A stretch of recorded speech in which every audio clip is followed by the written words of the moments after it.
General anesthetics are medications used to induce an anesthetic state in patients who are about to undergo surgery. The anesthetic state refers to a number of conditions that make surgery tolerable for the patient and more manageable for the surgeon. The conditions include unconsciousness, where the person isn't aware of themselves or their environment, sedation, so they don't move in response to painful stimulation, analgesia, so they don't feel pain, and amnesia, so they don't remember the procedure. Local anesthetics are different in the fact that they only block pain sensation in a specific part of the body, and don't affect consciousness. Okay, to achieve the anesthetic state, general anesthetics depress the central nervous system. In other words, they diminish the total amount of action potentials that are constantly firing in the brain. The generation of these action potentials depends on excitatory and inhibitory synapses. Excitatory means that the neurotransmitters released into the synaptic space stimulate the postsynaptic neuron to start an action potential. The main neurotransmitter involved is glutamate, which binds to postsynaptic NMDA receptors. So, some general anesthetics work by blocking these receptors. Inhibitory synapses, on the other side, do the opposite. They release the inhibitory neurotransmitter called GABA, which binds to the postsynaptic neuron and keeps it from firing. So, certain anesthetics work by stimulating these GABA receptors or by increasing their sensitivity to GABA. Moving on, there are two main phases in anesthesia: induction, which is when the patient enters the anesthetic state, and maintenance, when the anesthetic state is prolonged for as long as required. Some anesthetics are better for induction, while others are better for maintenance. Now, depending on how they're administered, there are two classes of general anesthetics: parenteral and inhalational anesthetics. Parenteral anesthetics are given by injection into a vein. They're highly lipophilic agents that are commonly used for anesthetic induction in a single intravenous injection, although some of them, in special situations, can be used for maintenance by continuous intravenous infusion. Once in the bloodstream, these medications travel through the body to highly lipophilic tissues that receive a lot of blood, like the brain and spinal cord. There, they can induce the anesthetic state. After this, the medications diffuse back into the bloodstream, get metabolized by the liver, and then excreted by the kidneys. Common parenteral anesthetics like thiopental, midazolam, propofol, and etomidate have similar properties as well as mechanisms of action, mainly stimulating GABA receptors or increasing their sensitivity to GABA. They all have rapid onset, which means they start working within 20 to 30 seconds, but tend to have a shorter duration.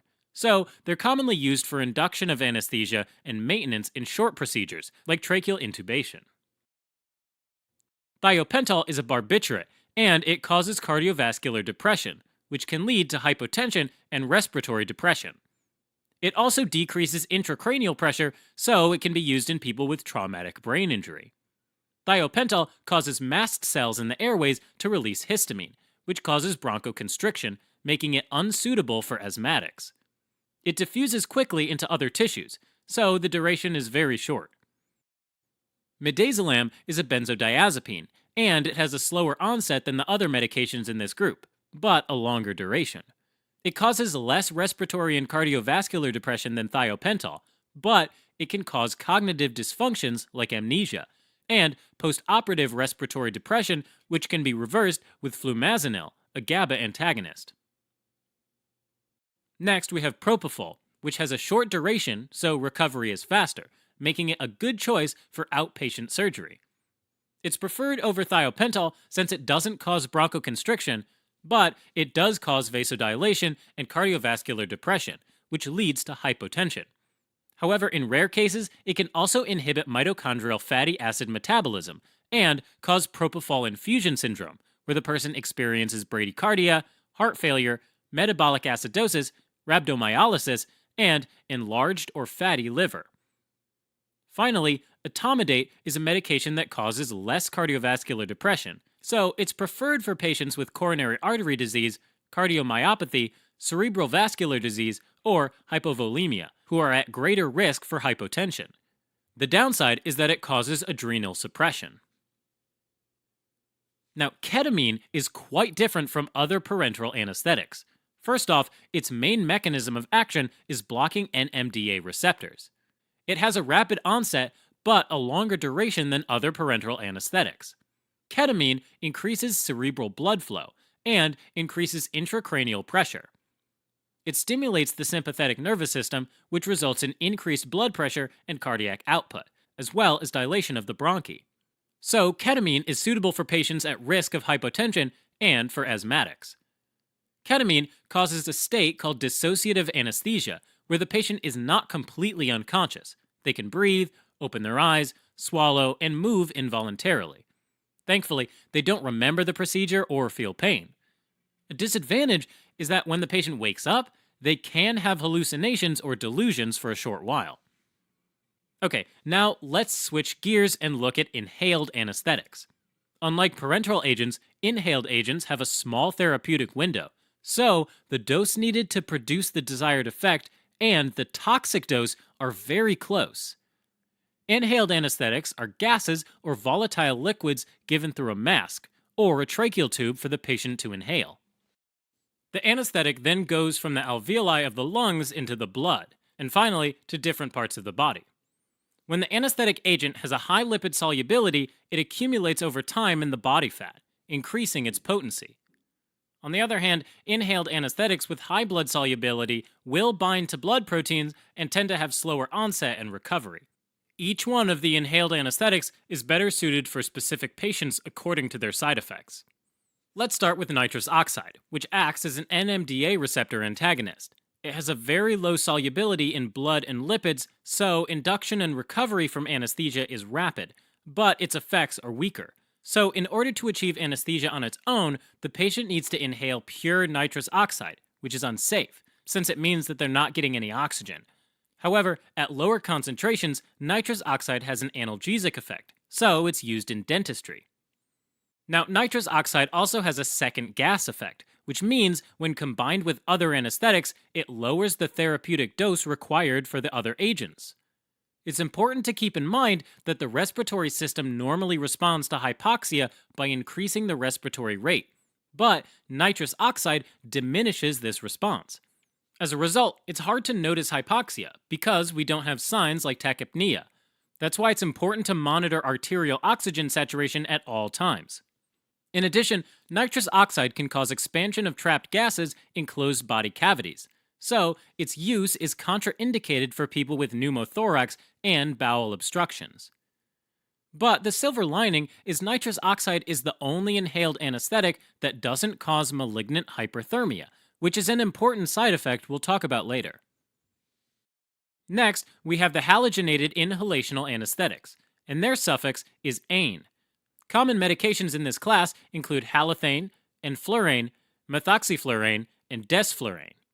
These act as NMDA receptor antagonists, but also as GABA receptor agonists. Induction and recovery from anesthesia can vary, since these medications have different blood solubility, but they're more tissue soluble than nitrous oxide, so they're more potent and can induce anesthesia. These medications all cause vasodilation, cardiovascular depression, and respiratory depression. Just like nitrous oxide, they blunt the sympathetic response to hypoxia, so it's important to monitor arterial oxygen saturation.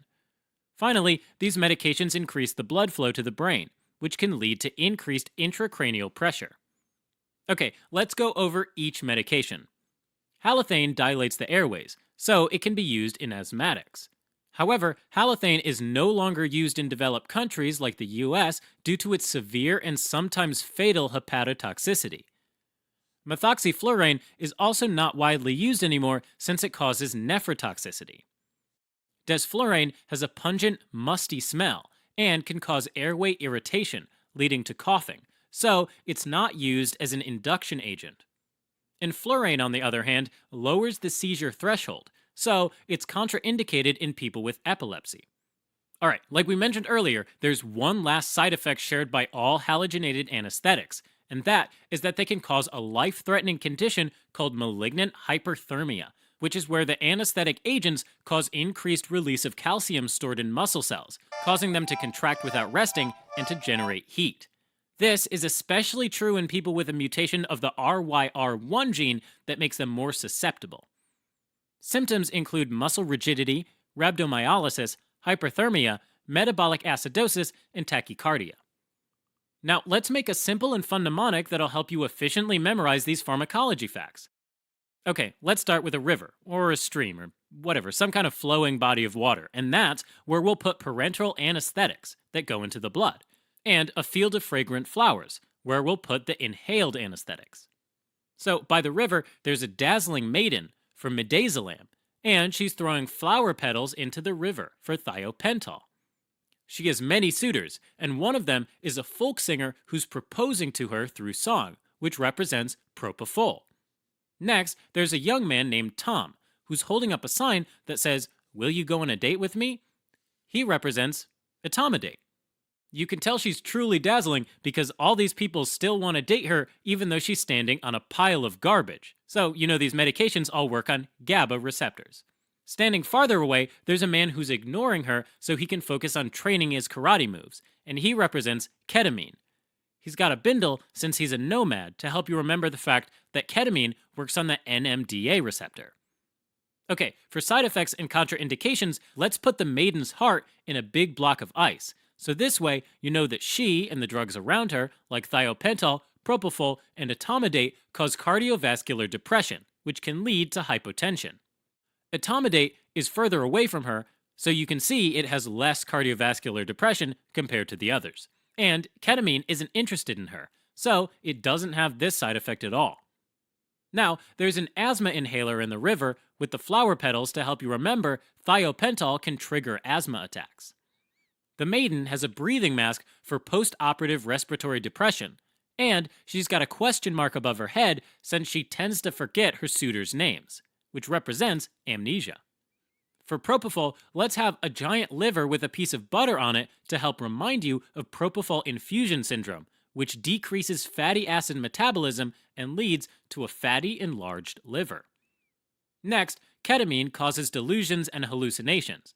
So let's have the karate man train against an imaginary opponent. Okay, let's move on to the field of flowers for the inhaled anesthetics. There's a big block of ice in the middle of the field, and there's a pair of lungs and a heart inside to help you remember that all the inhaled anesthetics cause cardiovascular and respiratory depression. For the specific drugs, let's have a dentist with a tank of nitrous oxide. And he's working on a nomad with a bindle since this drug works by inhibiting NMDA receptors. The tank has a tube that connects to another gas tank with the number 2 on it. To help you remember, it can be mixed with other inhaled anesthetics for the second gas effect. Next, another tube from the tank is connected to a balloon, and this balloon popped, which represents the expansion of trapped gases and its contraindication in people with pneumothorax. Okay, moving on to the halogenated anesthetics. Let's have an angel with a halo for halothane, and she's holding a rotting liver to represent the hepatotoxicity. She's riding on a meaty-looking ox for methoxyflurane, and this ox is chewing on a rotting kidney for renal toxicity. Now, she's riding on an ox because her car had an engine failure for N-fluorane, and it's shaking violently to help you remember enflurane can lower the seizure threshold. The car broke down in a patch of sand that looks a little like a desert for desflurane. There's an animal skull in the sand that's giving off an awful smell to represent the pungent odor. And there's a coughing vulture next to it which represents airway irritation. Both factors make desflurane unsuitable for initiating anesthesia. Okay, behind these 4 drugs, let's put another pile of garbage with a bindle sticking out from the top since halogenated anesthetics work on both GABA and NMDA receptors. Next, let's set the entire pile on fire to help you remember they also cause malignant hyperthermia. The dentist has a fire extinguisher next to him since nitrous oxide is the only inhaled anesthetic that doesn't have this side effect. Alright, as a quick recap. General anesthetics are medications used to produce induction or maintenance of the anesthetic state. The role of general anesthetics is to depress the central nervous system by depressing excitatory synapses or stimulating inhibitory synapses. Depending on how anesthetics are administered, there are 2 classes of general anesthetics. Parenteral anesthetics, which include thiopental, propofol, etomidate, and ketamine, and inhalational anesthetics, which include nitrous oxide and different halogenated compounds like halothane, isoflurane, sevoflurane, and desflurane. But wait, there's more. Here's a mind map with all of the mnemonics from the video. Go ahead and pause so you can test yourself and see what you remember. Stay tuned for the answers after the credits.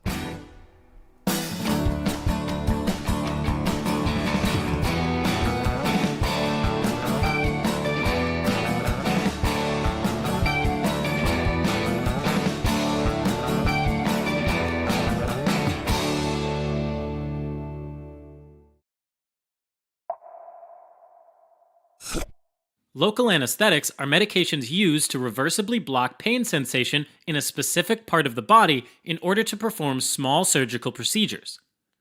The common suffix for local anesthetics is "cane," like procaine, tetracaine, lidocaine, michaelcaine. No, wait, that's the actor, sorry. Anyway, so there are two classes of local anesthetics, called esters and amides.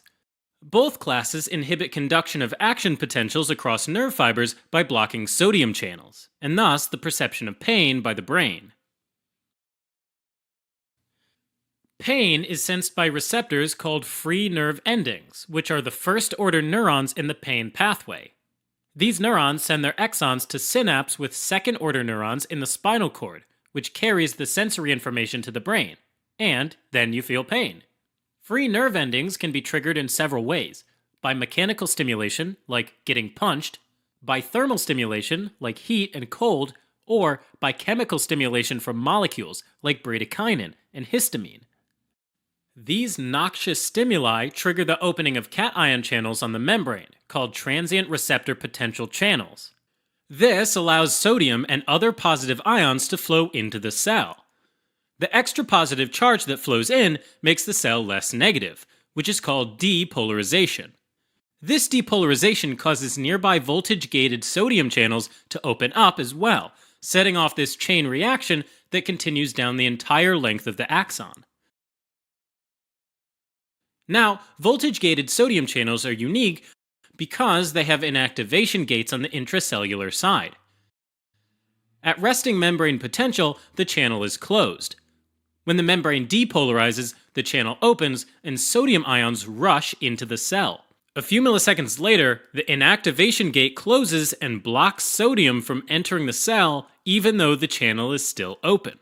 This ends the depolarization process. Finally, when the cell repolarizes, the inactivation gate opens, the activation gate closes, and the channel enters the closed state again, ready to start another action potential. Now, local anesthetics are used to inhibit the conduction of action potentials in free nerve endings. These medications are molecules that have an aromatic part and an amine chain that are linked by either an ester or an amide bond. There are a number of ways to administer local anesthetics. Topical anesthesia is applied directly to the skin or mucosa, infiltration, where the medication is injected into the tissue, or nerve block, where the medication is injected into the tissue near a major nerve. These are frequently used for minor procedures like getting your tooth pulled or getting a polyp removed from inside your nose. Local anesthetics can also be injected into the epidural space or the subarachnoid space in the spinal cord to numb larger areas.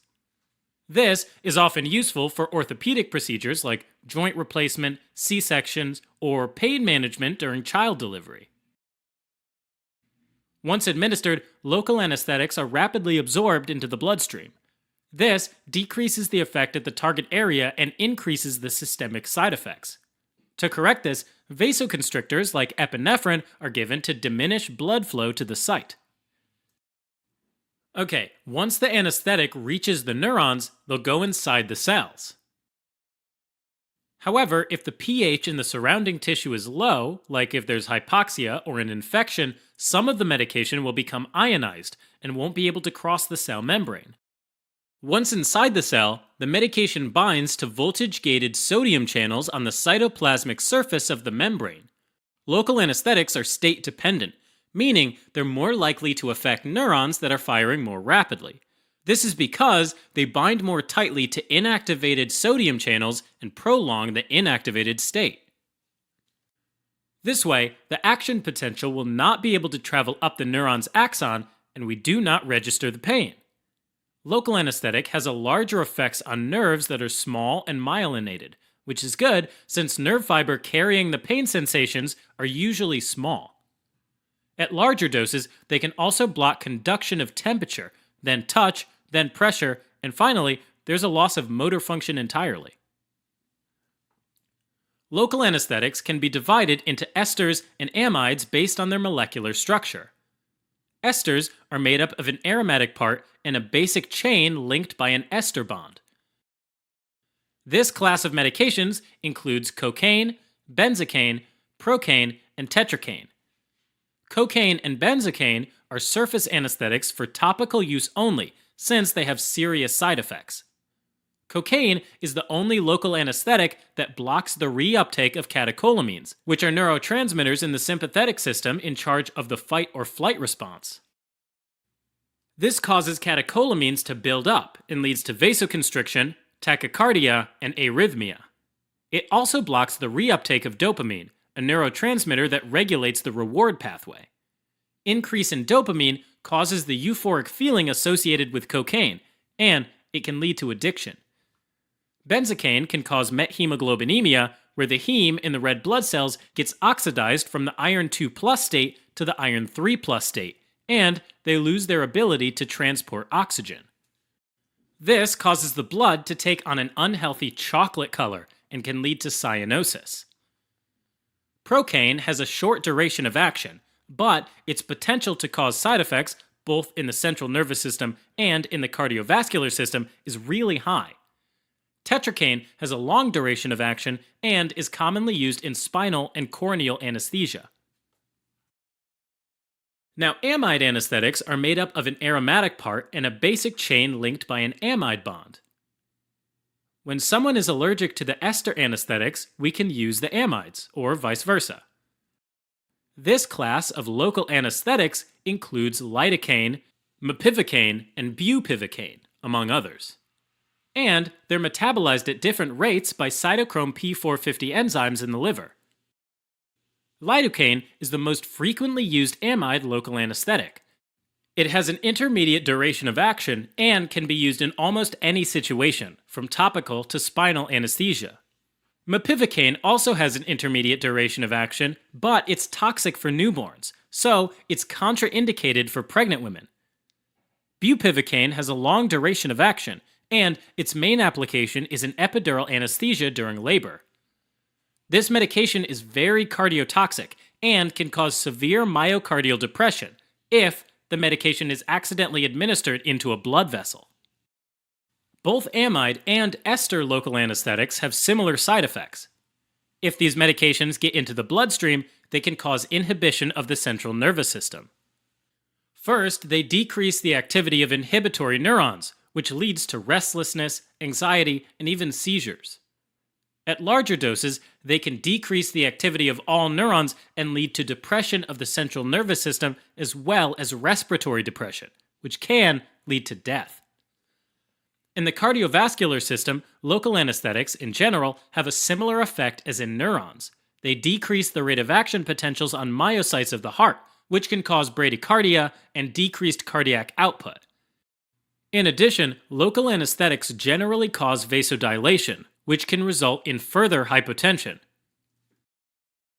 Now, let's make a simple and fun mnemonic that'll help you efficiently memorize all these pharmacology facts. Let's use a salt mine to represent the voltage-gated sodium channels that these medications bind to.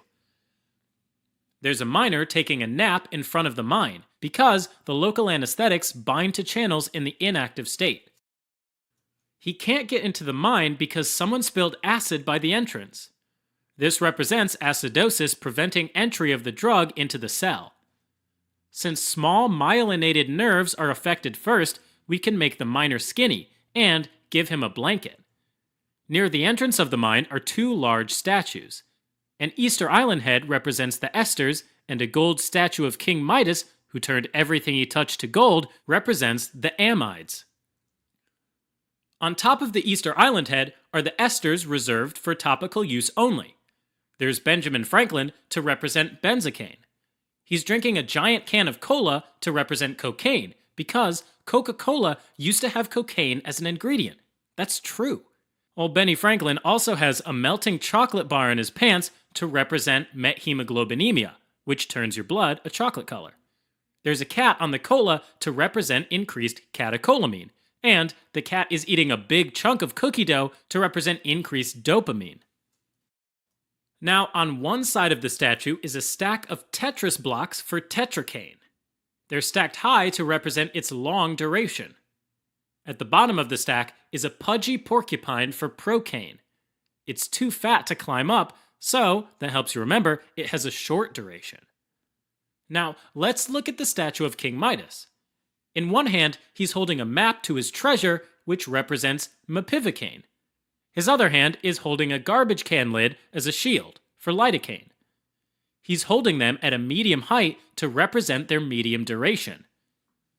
Now, there's a lot of skulls drawn on the treasure map, so that adventure is probably not safe for infants or pregnant women. Behind the statue is an extremely tall man playing a bugle for bupivacaine. His height represents long duration, and he's playing a sad, depressing song that causes severe cardiac depression. For the serious side effects of local anesthetics, let's put the mine owner between the two statues. He came to congratulate the miners on doing a great job, but when he saw the napping miner, he got so worked up he had a seizure. He dropped his heart-shaped cake, representing cardiac depression, and the balloons he brought get deflated for pulmonary depression. Alright, as a quick recap. Local anesthetics are medications used to block pain sensation in a specific part of the body in order to perform small surgical procedures and spinal anesthesia. They do this by blocking voltage-gated sodium channels during their inactive state. There are two classes: esters, which include cocaine, benzocaine, procaine, and tetracaine, and amides, which include lidocaine, mepivocaine, and bupivacaine. But wait, there's more. Here's a mind map with all of the mnemonics. Go ahead and pause the video so you can test yourself and see what you remember. Stay tuned for the answers after the credits.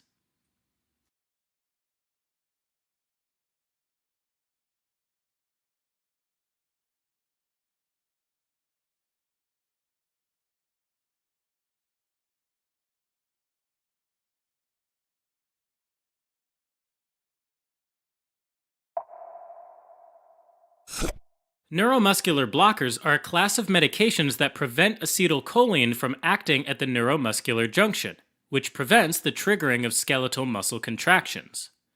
Okay, first things first. In order for skeletal muscle to contract, your brain sends a signal in the form of an action potential to an upper motor neuron. The upper motor neuron then activates a lower motor neuron in the spinal cord. From here, the action potential is sent through an axon down to its ending branches, called axon terminals, to muscle fibers which they innervate. The place where an axon terminal meets the muscle fiber is the neuromuscular junction. The neuromuscular junction has three main parts: a presynaptic membrane, which is the membrane of an axon terminal, a postsynaptic membrane, which is the membrane of a skeletal muscle fiber and is also called a motor end plate, and a synaptic cleft, which is the gap between the presynaptic and postsynaptic membranes. When an action potential reaches the axon terminal, synaptic vesicles that contain neurotransmitters, called acetylcholine, fuse with the cell membrane of the axon terminal, releasing the acetylcholine into the synaptic cleft.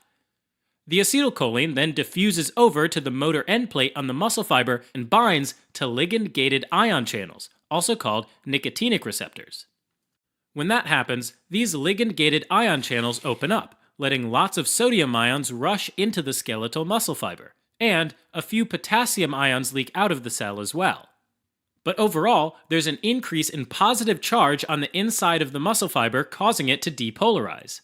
This causes the voltage-gated sodium ion channels on the membrane to open up, and there's a huge influx of sodium ions into the muscle fiber.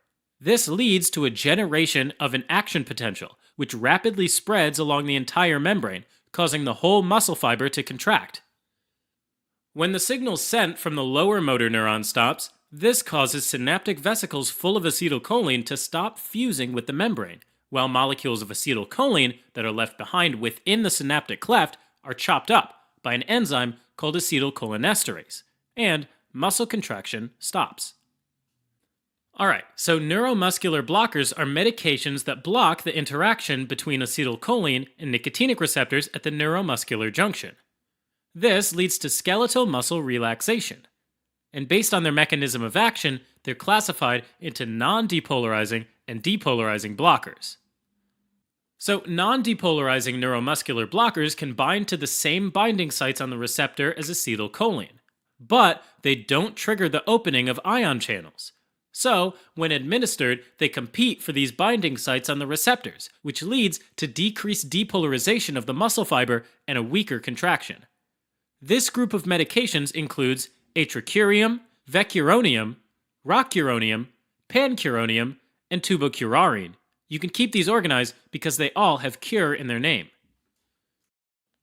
Clinically, they are usually used to relax the muscles before surgery, or during intubation for mechanical ventilation, which is when someone is connected to a ventilator machine that helps them breathe.